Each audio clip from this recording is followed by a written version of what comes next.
Kalimera, good morning. I hope you had an interesting coffee break to digest a little bit all the fantastic information, but also dramatic information we have received in the morning through the various presentations. We are going now to our second session, and I would like to introduce Professor Vasiliki Argyropoulou, whom I know for a very long time. She is one of the most outstanding scientists and researchers I know in the field of conservation and protection of cultural heritage, and we are looking forward what she will tell us about the underwater cultural heritage and how it is threatened by climate change. Please. Thank you very much. Well, I would like to thank the Scientific and Organizing Committee for allowing me to come here today and talk about one of my favorite topics. So my presentation is now going to take you underwater in an attempt to explore the potential climate change risks for underwater cultural heritages in the Mediterranean. And it will highlight the need for baseline research of this type of cultural heritage in order to better assess these impacts, as well as make more informed and sustainable management plans for this type of heritage. But first, I'd like to introduce to you the institution where I work. It's the Department of Conservation of Antiquities and Works of Art here at the University of West Attica. It was established in 1980 by the then Minister of Culture, Melina Makuri, and it trains conservators, restorers at a bachelor's, master's, and PhD level. We have been lucky to have received in the last 15 years over 6 million euros in funding, both from national and European sources. And I just want to describe a few of the projects so you can get an idea of what my department does. For over 10 years, we have carried out research into sustainable practices for conservation restoration by testing new environmentally friendly and non-toxic materials to be used in practice and replace the toxic hazardous materials that are usually used by conservators. We've also had training workshops in situ for heritage professionals that carry out condition surveys and vulnerability assessments of architectural remains on coastal sites, for example, in eastern Crete. We've had projects that have dealt with strategic intervention for the restoration of damages caused by earthquakes to monuments.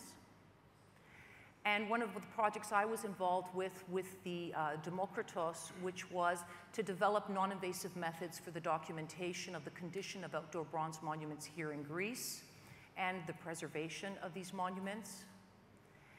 And as well as we've had research projects that has done work on shipwrecks in the sea, in particular ancient shipwrecks, which is monitoring the condition of the wood, as well as in situ protection methods for these types of shipwrecks.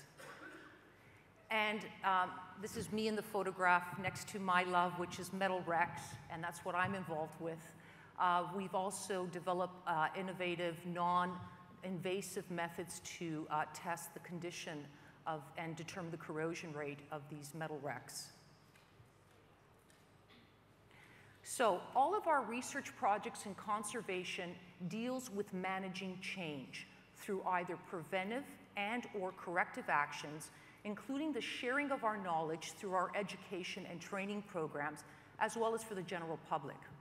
We understand that climate change is one of the most significant global challenges facing society and the environment today, and threatens the loss of both our tangible and intangible cultural heritage that forms part of our identities. Now, in the Mediterranean region, the focus so far has been on climate change impacts on cultural heritage on land and coastal areas. And we need to keep in mind that a large number of these sites are UNESCO World Heritage Sites. They're mostly located in a very short distance from the coastline. They form major tourist attractions, and there already has been a lot of heritage management research documented for these sites. You also need to keep in mind that the World Heritage Convention requires that for heritage sites with this label, they have the responsibility, as it's stated in their convention, to integrate climate change issues into new and revised management plans, including risk preparedness, adaptive design, and management planning. However, there has been very little research carried out for the underwater cultural heritage. And I would like to remind everybody in this room that our oceans have more artifacts than all the museums combined. So, what do we define as underwater cultural heritage? According to the UNESCO 2001 Convention, it's shipwrecks, plane wrecks, artifact structures and deposits of submerged, buried or submerged that originated from human activities on land or from inhabitation or use of coastal areas. And we need to keep in mind that the climate change impacts may change the label of something that is now underwater culture or land cultural heritage to underwater cultural heritage due to sea level rises, or vice versa due to the desertification of a region or a land. The Mediterranean Sea are at the crossroads of 3 continents: Europe, Africa, and Asia. Its geographical particularity is considered as a key driver for intensive cultural creation and diversity, marking this region throughout the centuries. The Mediterranean region has been identified as a hotspot region, and there's been a lot of research on climate change impacts in this research, which talks about the tropicalization of the region and has focused on changes such as the increase of surface temperature, acidity, salinity, the introduction of new invasive species. And we need to keep in mind that for all those hotspot regions that you see in red that have been marked there, the predominant issues are climate change, marine pollution, as well as urbanization and other researches. So we have a lot of challenges in the research in which we live in. The factors affecting the Mediterranean region act over time in unison to affect the resilience of the ecosystems. So pressures that exert the greatest impacts on the Mediterranean marine ecosystems are climate change, demersal fishing, ship traffic, and in coastal areas, runoff from the land and invasive non-indigenous species.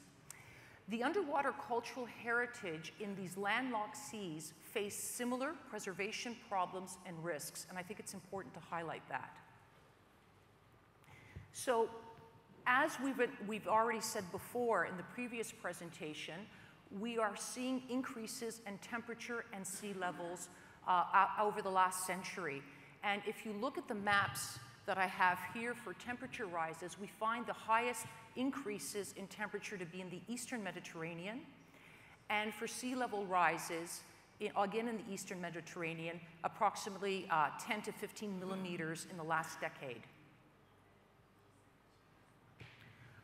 Also, research has shown that the rate of non-indigenous species over the 20th century is increasing. There have been maps to try to determine what are the causes for it, such as the creation of the Suez Canal, which introduced the Red Sea into the Mediterranean Sea, or other things such as aquaculture, fishing, and shipping. But if you look at the red dots, those reasons are unknown and they're attributed to climate change. So the rate of entrance of the new invaders is greater than the temperature rate itself, presenting an important warning for the future of the Mediterranean Sea biodiversity. I think it's also important to highlight that coastal marine ecosystems capture up to half of the carbon dioxide emissions from the world's transport sector. In other words, they act as carbon sinks. And so with the destruction of our forests in coastlines through fire, we're losing these carbon sinks. Keep in mind that in the sea, we have seagrass meadows, and unfortunately, there are no fires under the water. So research that's been carried out both here in Greece and abroad has found that seagrass meadows actually help to preserve underwater cultural heritage. That's finds made of wood or ceramics from shipwrecks and shipwrecks and settlements. So, the the climate change impacts on the Mediterranean Sea will obviously affect the rate of corrosion and/or the degradation of underwater cultural heritage, as well as the natural heritage. So the question becomes, how do we develop sustainable management plans in order to protect and preserve these sites for future generations? Before I describe the way forward, I would like to remind you that underwater cultural heritage are unique in the sense that they encapsulate a single moment in time and are comparable to rare land examples such as Pompeii and Thera. Thus, they represent important stories about our past. And their site formation is usually preserved in our natural heritage, such as seagrass meadows. The commercial and cultural interaction through the Mediterranean sea roads have strongly affected maritime traditions that go back at least 5,000 years, which represent our intangible cultural heritage. And more recent examples is the wealth of underwater cultural heritage related to World War I and II, and the thousands of wrecks that can be found in Mediterranean countries, which act as an open museum of our European identity and history, and as a main war theater of the fatal events that took place at those times and brought us together as a union. Okay, so how do we go about accessing, understanding, preserving, and exploiting this type of cultural heritage? We need to identify the potential risks affecting the stability of the underwater cultural heritage and even their loss in the Mediterranean context, which includes exploring potential climate-related impacts. But this goes hand in hand with identifying the positive perspectives for their sustainable exploitation. And that's what I'm going to talk about. Now, currently what's going on today is we deal with the historic environment underwater in what Professor Zappeion calls the silo approach, where we look at the archaeological norms and conservation, but we don't go further. And if we're going to find funds and resources to help study and preserve the underwater cultural heritage, then we need to link it to sustainable development. We need to include the pillars of sustainable development in our management approaches. And that's essentially what I'm trying to say here today. I would argue that underwater cultural heritage sustainable management approaches also need to consider the 3 pillars of climate change policy. And it shouldn't just be for World Heritage sites. So things like mitigation, how do we enhance or preserve the existing carbon sinks? Adaptation, which is scenario planning and looking at our management plans, which is what I'm talking to you about today, as well as promotion of the loss and damage caused by the climate change impacts. Okay, so in order to pave the way from what we currently have, which is all this underwater cultural heritage, which is like a sea graveyard, to a place of memory and entertainment, there are many issues to be considered, and the management of the underwater cultural heritage is a complicated problem. I state here just some of the issues that you need to consider. There are 2 highly complex and interwoven issues: protection, preservation, and its integration into local development planning endeavors. So, how do we use underwater cultural heritage as a pillar for smart, sustainable growth?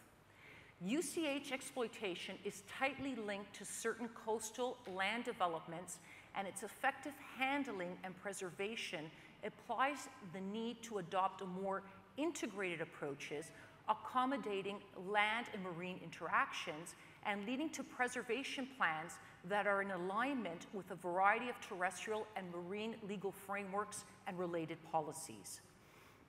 These difficulties render policymaking with regards to underwater cultural heritage a rather tricky issue, in contrast to policymaking in terrestrial sites.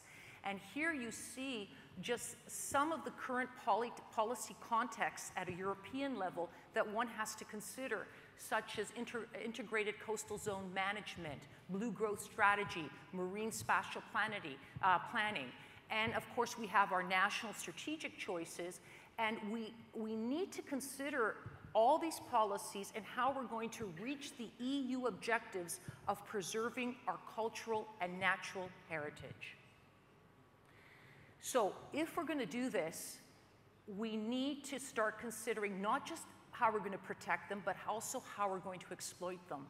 And so we have to move away from this silo approach of working together and work in more of a multi and interdisciplinary field of research and practice, going from the historic environment to blue growth, sea use, and of course planning at the marine spatial planning scale.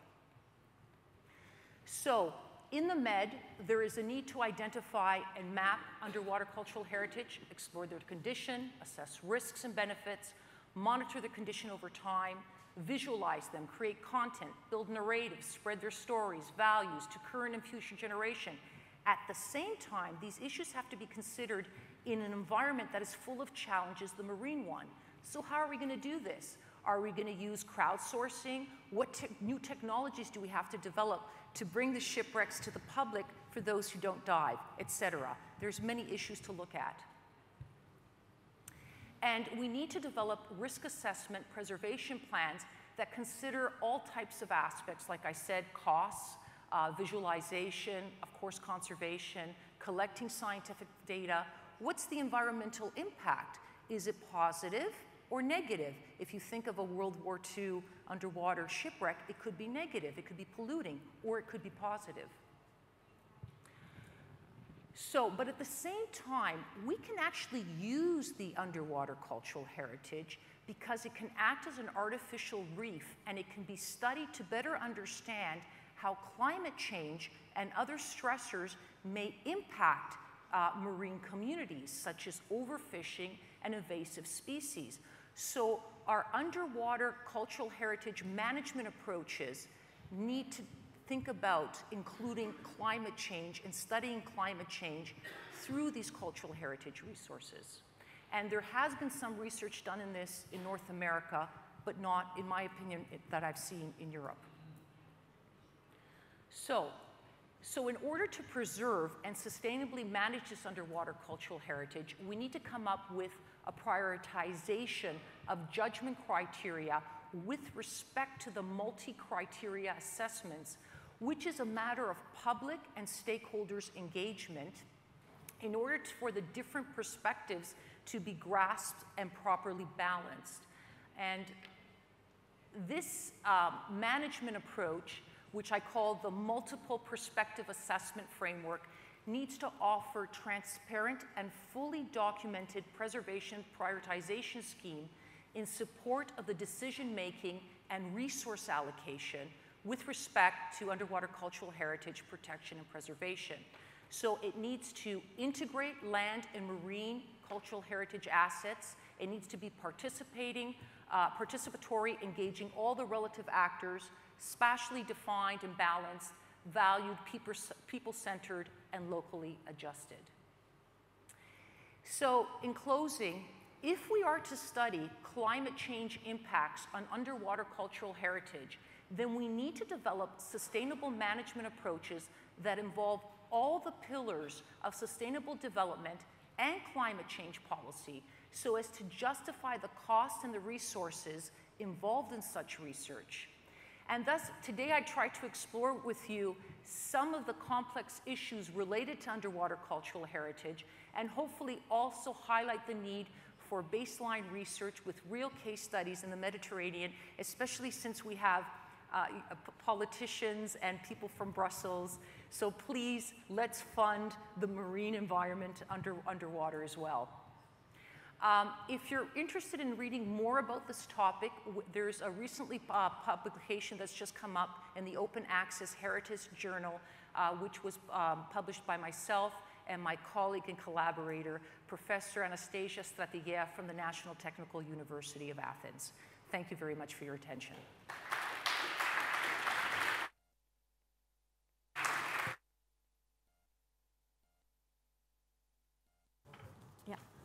you, Vasilike, for this very interesting introduction into the world of the underground, underwater cultural heritage, and that we also need to take into consideration when we think about climate change and the carbon sinks. Are there any questions right now to, yes, here is a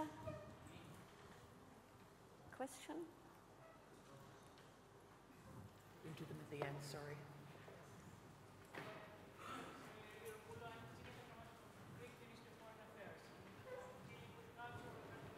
I can't hear you, unfortunately. Συγγνώμη, δεν σ' ακούω. Thank you. Ευχαριστώ. Thank you.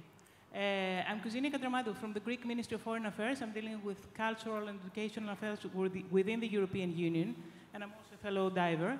And I've seen what you were talking about firsthand. What I wanted to point out is that some time ago, I was actually at a similar conference abroad, and I was approached by Ms. Bokova. She told me that we haven't ratified the convention, the 2001 convention for underwater heritage. I just checked, and we still haven't ratified it. So I wondered why is that? If there is, yeah, what are the, yeah. Well, that's the basic question. The other is that the European Union, especially since last year, where we have the Cultural Heritage Year, European Year, has allocated quite a lot of funding, and also from the Horizon program, for preservation and research activities on cultural heritage in danger. And I know that a few efforts, I think especially in Crete, are using these funds for underwater protection. So that's another thing. Thank you for mentioning that. You can't hear from here? Yeah. Okay. Yeah. Okay. You're right. Greece has not ratified the UNESCO 2001 convention. Neither has the United States, neither has Japan. But there are reasons for this that we have to understand. In Greece, we protect anything under the sea that's at least 50 years. So for example, World War I shipwrecks are protected according to UNESCO, but World War II are not. So there are reasons why maybe a country will not have signed the UNESCO Convention. I think the Japanese don't like how it's written, how they deal with human remains. They do not consider it a cultural heritage. If you think about war remains, these are the sticky issues why some countries haven't signed them. You're talking as well about the Blue Med program, the Interreg program. I have seen it, and I'm also speaking at the conference, which is taking place in October here in Athens at the new Museum of Acropolis. And it's new. I mean, I think it's the first project I've seen in Greece that is using the Blue Growth strategy. So I think it's wonderful. Thank you. Are there any other questions? No? I don't see anybody. You? So it's your turn. Okay. Unfortunately, our next speaker from ICROM is not here yet. And so I think we cannot listen to his presentation, and so I will be the next speaker. My name is Johanna Leissner. I'm working for Fraunhofer. We are the largest research organization for applied research in Europe. I'm dealing with cultural heritage for more than 20 years. I was working also in the European Commission, being responsible for cultural heritage. I'm originally a chemist, and I was researching in the atmospheric pollution, and now we are dealing with climate change. So we are changing a little bit the subject. We are here in Athens, a city full of museums, the famous Acropolis museums. We put our art objects into historic houses, into museums, to think that they are safe. So the question is climate change also affecting our art collections, which are housed in historic buildings, in museums? How is there any effect? How is the climate change related to the indoor conditions inside museums and historic buildings? This was at the beginning and the motivation for our European project called Climate for Culture. And I would like also to refer to the climate modeling, as Professor Sani said, it is important that climate modelers are working together with the cultural heritage field. And exactly this we have been doing in the Climate for Culture project, which was running for 5 years until 2014. So what did we do in the Climate for Culture project? We tried, oh, I need this here. We tried to use regional climate models in order to come to predictions how the indoor environment, how the indoor climate and the energy demand for climatization will change with climate change.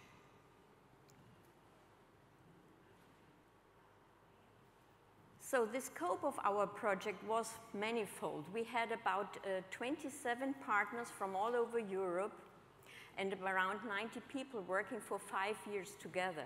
So I will only present some results which are coming from the coupling. For the first time, we coupled climate modeling and whole building simulation in order to arrive at predictions how the indoor climate will change with the climate change, and whether this is very good or whether it is bad or whether it has no effect at all on the collections which are housed inside. So I will concentrate on the two topics: high resolution climate modeling on a regional scale, coupled together with hydrothermal whole building simulation software for historic buildings. But we did, of course, also a lot of case studies. We had 120 case studies and stakeholder contributions. And we did a lot of on-site measurements on temperature and humidity to verify our models. And we did, of course, also a lot of experimental monitoring where we studied the direct impact. And my colleague, Vivi Tornari, will speak about this tomorrow, what she has investigated to study the direct impact of climate change on art objects. We did also a socio-economic report on cost benefits, how people see the impact of climate change on art collections inside historic buildings. Why did we study indoor climates?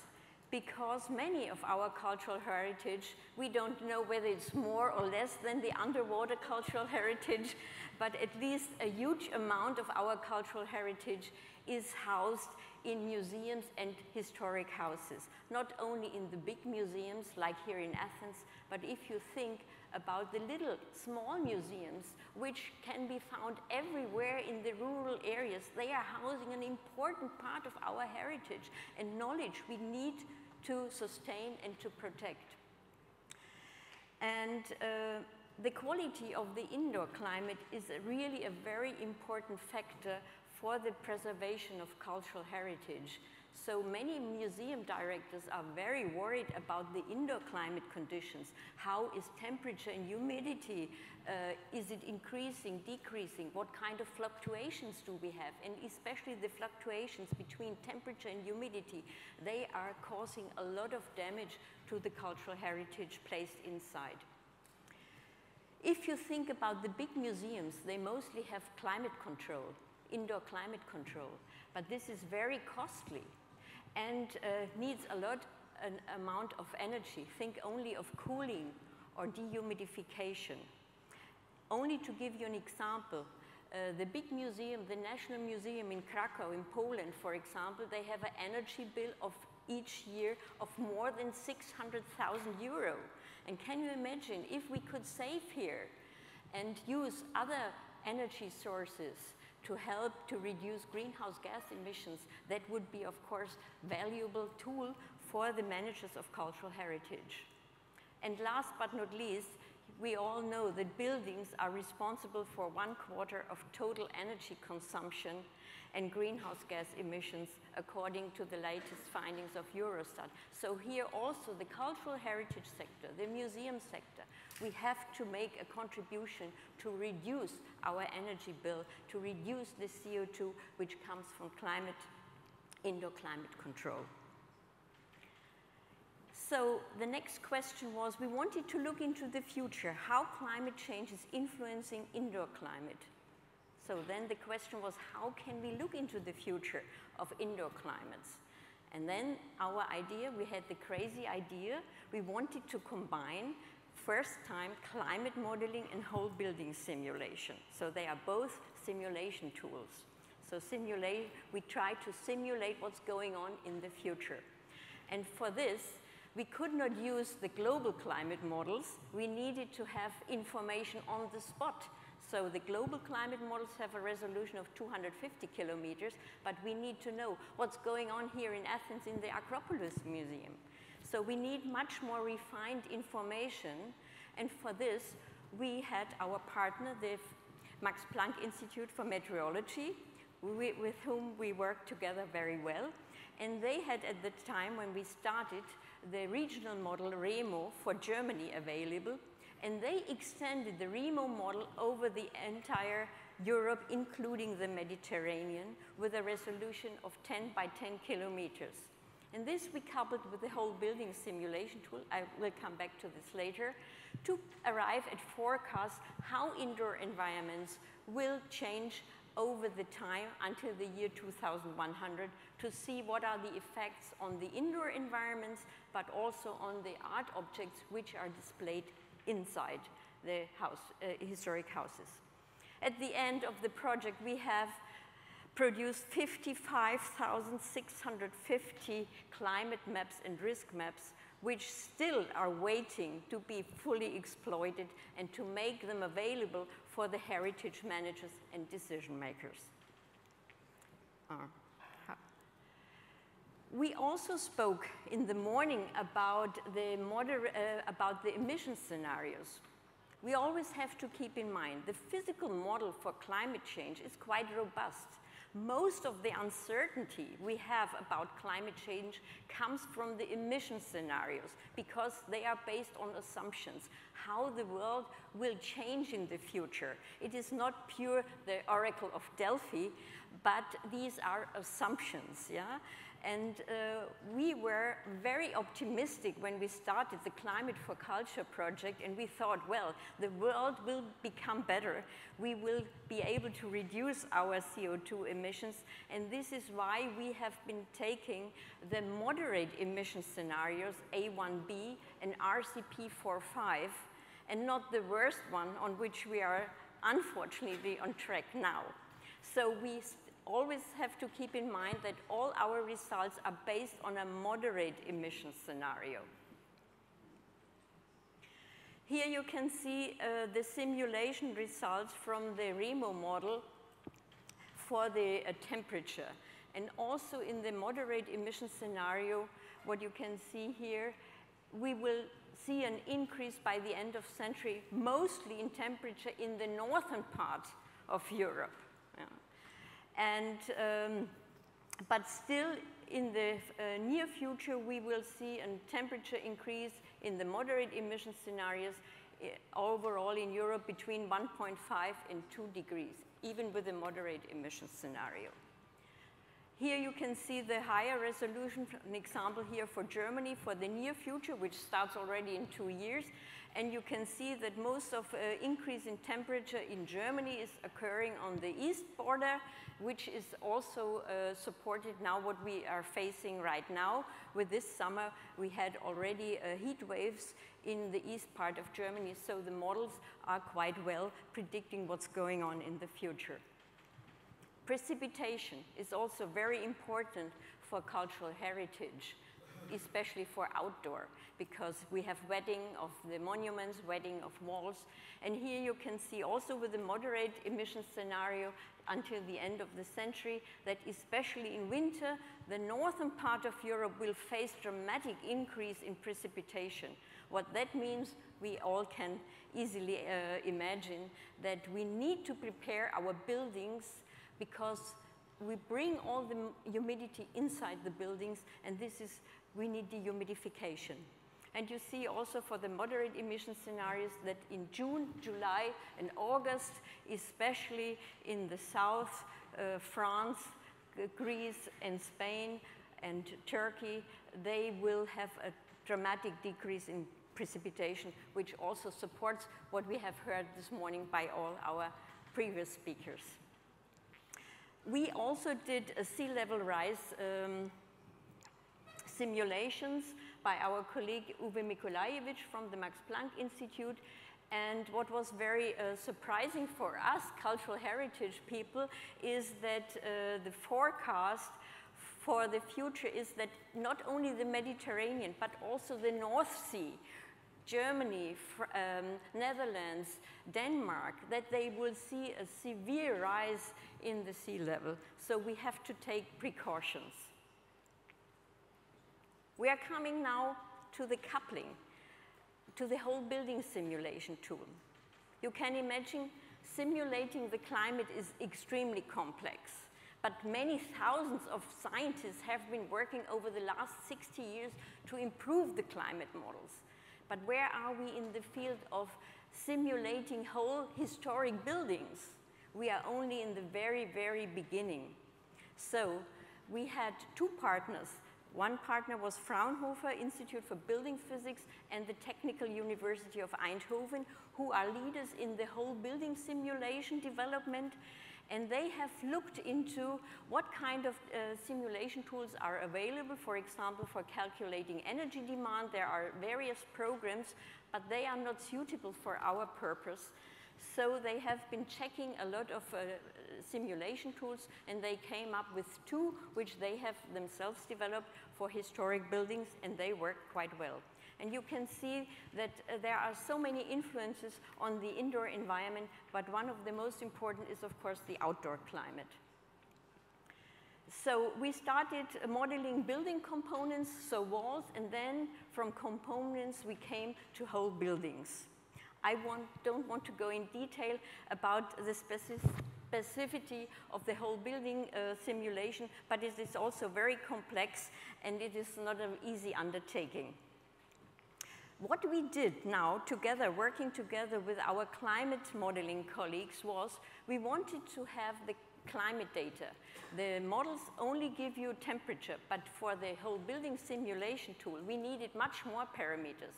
And the ones you can see here, we have defined 12 parameters, what we needed from the climate, from the regional climate models. Not only temperature, but also global radiation, air pressure, and cloud coverage. And before we started, we did, for the first time, it was said at least by our colleagues from the Max Planck Institutes, we were the first team to check all the climate data for plausibility and applicability. Plausibility, that means it cannot happen that you have at the same time full sunshine and rain. So how did we do this? We had, fortunately, a complete set of weather records from Germany at the site in Holzkirchen, and we used the 30-year weather records. We feed into the climate model, the regional model, and verified whether we received the same results as the weather records showed. And so this kind of plausibility and applicability check we have done for the complete data set with the past weather records. And we have all these climate parameters in an hourly resolution for 2 emission scenarios for 10 by 10 kilometers. So you can imagine that this is quite an amount of data. So what kind of results do we get from hygrothermal whole building simulation? We know about temperature and humidity inside the buildings. We can calculate what is the energy demand for heating and cooling, humidification, dehumidification. But we can also look in what is the effect of building controls if we ventilate the building or if we heat the building. So all this, and water content, for example, of walls, all this information we get from the whole building simulation tool. And this we used to assess the impact of the changing indoor climate. So we started with the climate predictions. We developed a whole building simulation tool for historic buildings, but we also used simplified transfer functions to use them for a much quicker calculation for the future. And so we arrived at the future indoor climate, and then we checked 4 different categories of art objects: paper, wooden sculptures, furniture, and panel paintings. What kind of effect will this have? And also, we calculated the future energy demand. I'm going to show you now the risk assessment as I said, we looked also into biological damage, chemical damage, and mechanical damage on these 4 categories of art objects. What kind of maps did we produce? So we produced different indoor climate maps for the different emission scenarios. We produced maps with risk categories, damage functions, and also difference between the time periods. Only a few examples. Here you can see the changes of indoor temperature compared from the recent past to the far future, which is 2070 to 2100. And you can see that even with the moderate emission scenarios, we will have a strong increase also in temperature indoor. What that means for a chemist, I'm a chemist, you know, corrosion rate will go up according to the Arrhenius law. We looked, here you can see we had also a decision support system developed where you can enter your GPS data for a building. For example, here you see Dubrovnik Cathedral, and here are the forecasts. How will the indoor climate in the Dubrovnik Cathedral look like in 2100? But keep always in mind uncertainty. We always have to address uncertainty. It is a possible future, but it might happen differently. And you can see here, this is the ASHRAE classification, that in 2100 in Dubrovnik, in 73% of the time, the indoor climate will be the least favorable one, where we have high humidity, which poses an enormous risk to the art collection displayed inside. We looked into average frost time. Here, of course, with the global warming, this is one of the positive effects for the next decades, that we will have less frosting times. But we will have also an increasing danger coming from mold growth. Mold growth likes temperature and likes humidity.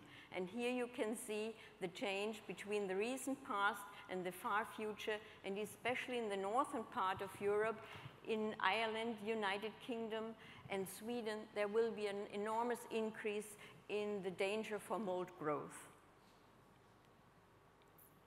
We also are facing insects. Insects play also a very important role in the degradation, especially of organic materials.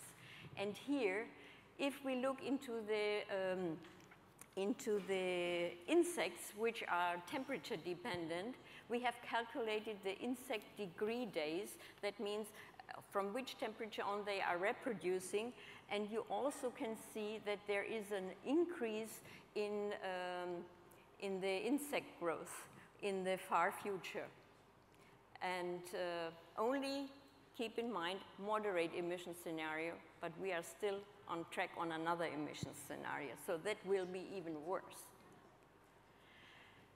And last but not least, we did some calculations with generic building. We have developed a generic building model also, and this is a highly controlled building. And for this, we have put this building all over Europe in the different climate zones and calculated the future energy demand. And you can see that for heating, it will become a little bit less, but we need much more for cooling. We need much more for dehumidification. And that means we need to prepare our cultural heritage, our museums, our historic buildings, in order to meet these challenges of dehumidification and cooling. What kind of mitigation, what kind of adaptation we can here develop. Meantime, our project is over, and we have applied already in many cultural heritage sites our methodologies where they have adapted, for example, their new heating system according to our climate findings. Or we have also used renewable energy to meet the energy targets, to meet the greenhouse targets. So they have been already using our methodology and implemented it, and it still goes on. Here you can see these were our 27 partners, and I would like to say at least one sentence. It is not so easy to work together from different disciplines And it takes an enormous amount of time. We need to spend time together, speak together, because a physicist has a completely different language than a fresco wall painting restorer. And when they sit together for the first time, they don't know what to speak about. So then we used the Greek symposium.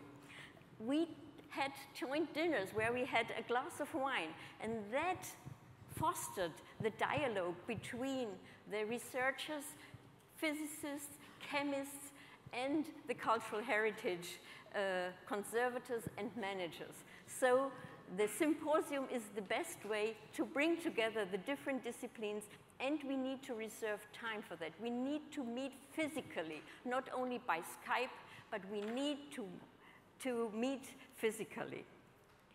Yeah, and this is in short our methodology. So we have generated a historic building which is flying through time and space to arrive at information how maybe the indoor climate will change in the future and what kind of risks is coming from the changing indoor climate and what kind of energy demand we will need until the year 2100. Everything is, of course, subject to uncertainty. So thank you very much for your attention, and I'm looking forward to discuss with you.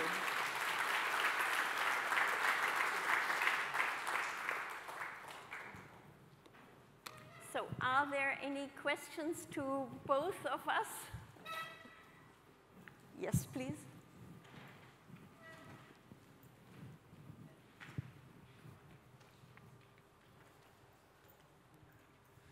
You said you had finally a 10 to 10 kilometer resolution, yes, which of course might be too coarse also for the local.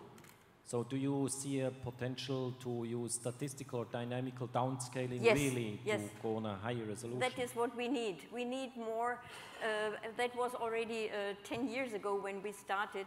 So the 10 by 10 kilometers was at that time the most advanced higher resolution we could get. But of course, it would be better to have 1 by 1 kilometers. And the Max Planck Institute has already further refined. Maybe you can say something more profound. Because if you want to study what's going on a building, we need really much more high resolution because we all know that the weather and the climate can change within a few meters. And what kind of rainfall we have, what kind of wind. So these are, but this is, we were really at the very beginning, and we need much more people working on this. So that means we have also to ask for more research funds. And this was so far the only European project dealing with indoor climate. And we are really grateful for the European Commission because they are very, very advanced and they understand the problem. And there is no other program in the world which is supporting this kind of research. Just add yes, something please. to what you have said. Yeah, I mean, in a regional climate community, I think the people, we have somehow agreed that to go in lower resolutions, in higher resolutions, sorry, it's too costly. Yeah. And I think 10 by 10 kilometers is quite, say, the best that we can have. Of course, physically, we can have 1 by 1 kilometers, and we can do it. But we cannot have extensive simulations from many different climate models in 1 by 1. Maybe it's not that a goal in the climate community. But the statistical downscaling that Professor Lutherbacher said is an approach that doesn't cost, and it uses also measurements for specific locations. So you can also make bias corrections as well, and so it's a good approach if you're going to go down to a specific location, if you have the measurements. And the best money for value, yeah. Yeah, but I think that I know the situation, for example, in Germany.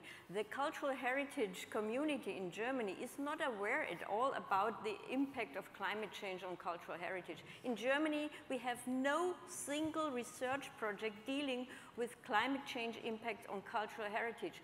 So we have to start from the very, very beginning. We first have to make this information available, to speak to these people in other terms.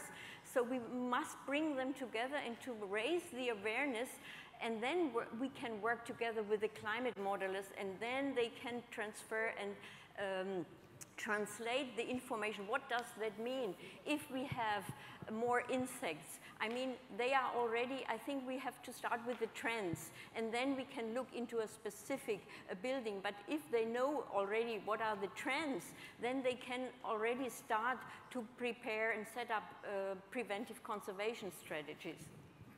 You know, policy applicants should understand how the statues are feeling, how the books and the paintings and all the art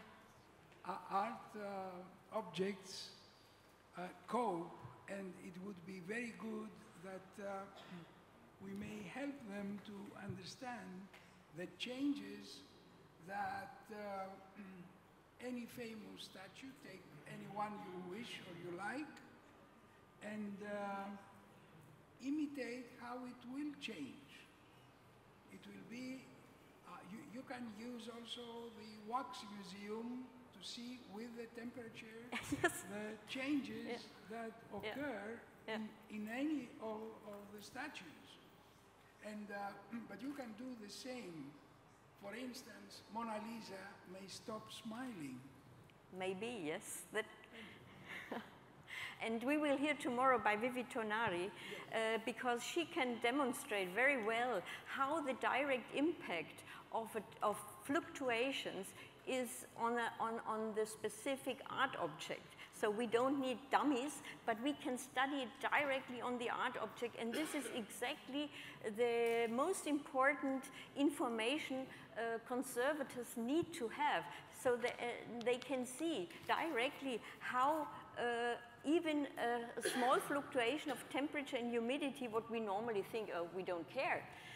But the materials are very vulnerable to this kind and very susceptible to these kind of changes. And if we extrapolate that over, let's say, how long, Greece, ancient civilization, 2,500 years, the materials have to withstand 5,000 years, 10,000 years, not quite. Then we can see that there is really a big threat yes, please. Thank you very much for the nice presentation. I was thinking about this the scale, the 1 by 1 kilometer. I think this is not important because you're talking about 2,100. So uncertainty is already too high. So why go in so very much detail in the scale and have exactly exact information in order to use it? What I wanted to ask is this methodology could also be used for other kind of buildings where we could have an interest, for example, a hospital.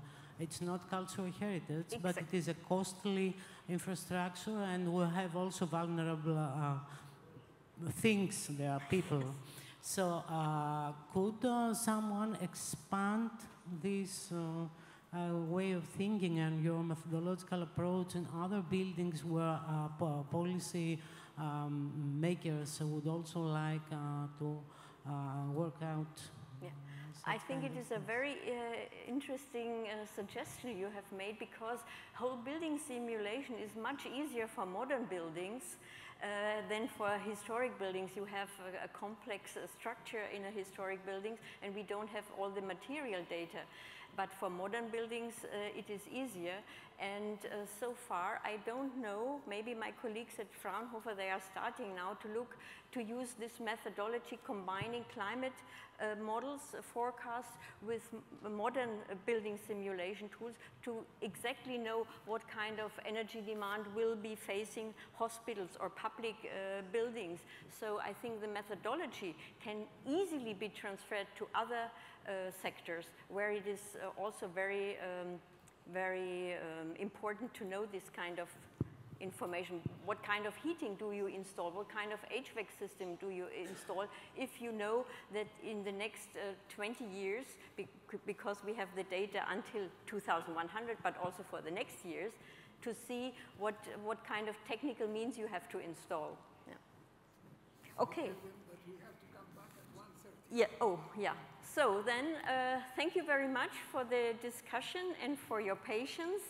And thank you, Vasilike, for the fantastic presentation. And I hope we can exchange during the lunchtime.